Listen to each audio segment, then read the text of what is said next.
যে আপু আপনি যে ফলোয়ারগুলো নিচ্ছেন সেটা কি পারফেক্ট ফলোয়ার হবে? এটার মধ্যে যেকোনো একটা পেয়ে গেলাম, 0 ফলোয়ার 0 লাইক, ফটোসও 0। এটা যে ফেক আইডি সেটা বোঝাই যাচ্ছে। অথবা এগুলোতে গেলাম,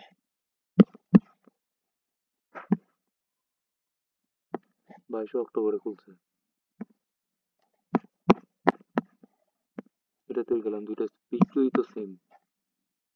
তো এরকম ফলোয়ার নিয়ে আপনার কি বেনিফিট? এটা এক ধরনের রোবট ফলোয়ার থেকেও কম কি?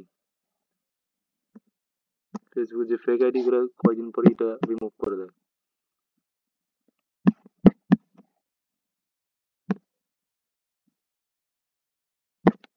এটা কি ফলোয়ার নিছেন আপনি? আপনার বেশিরভাগ ফলোয়ার গুলো তো এরকম। এখান থেকে আমি যাই পেইড ফলোয়ারের কাছে যাই। মনে করেন এটা নতুন পেজ যেটা আমি বুস্টিং করতেছি, প্রমোটিং করতেছি।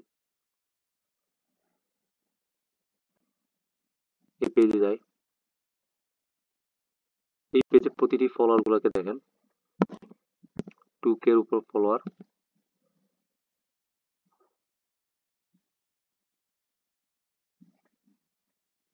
সরি ওখানে গেছে, এটা ফলোয়ার লিস্টে যাই দেখায় আপনাকে। এটা কিন্তু নতুন পেজ যেটাতে আমি ফলোয়ার দিচ্ছি। এটা অর্গানিক ফুড নিয়ে, এখানকার ফলোয়ার গুলো দেখেন, সাদ্দাম হোসেন টুরকেন ফল এটা ইমেলে যাই দেখি, তার ফ্রেন্ড সার্কেলের কমেন্টও পাবেন। ঠিক আছে, এই পেজের লিঙ্কটা আপনি এখান থেকে দেখতে পারবেন। ঠিক আছে, এসএ ফুড, www. উপর দেখবেন এসএ ফুডস বাজার, ওখানে যে আপনি ফলোয়ার লিস্টগুলো একটা একটা করে চেক করবেন রিয়েল ফলোয়ার, রিয়েল হিউম্যান কিনা।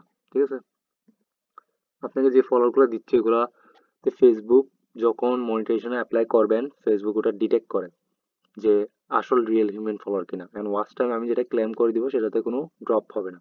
যদি ফলোয়ারের কোনো প্রবলেম নাও হতে পারে, কিন্তু ওই ফলোয়ার থেকে আপনার ইনকাম জেনারেট হবে না।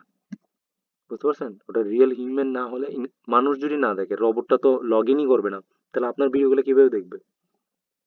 ঠিক আছে, রোবট না হলে হলো। ঠিক আছে, এখন আপনার ফলোয়ার গুলো ঠিক না আমি দেখলাম।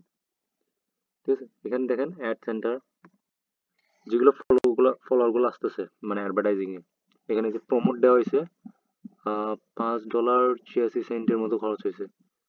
ঠিক আছে, এখন অ্যাক্টিভ আছে, তো ফলোয়ার দিছে 1800টা। ঠিক আছে, এটা একটু ওভার হয়ে গেছে, আমি এটাকে পজ করে দিলাম, পজ অ্যাড।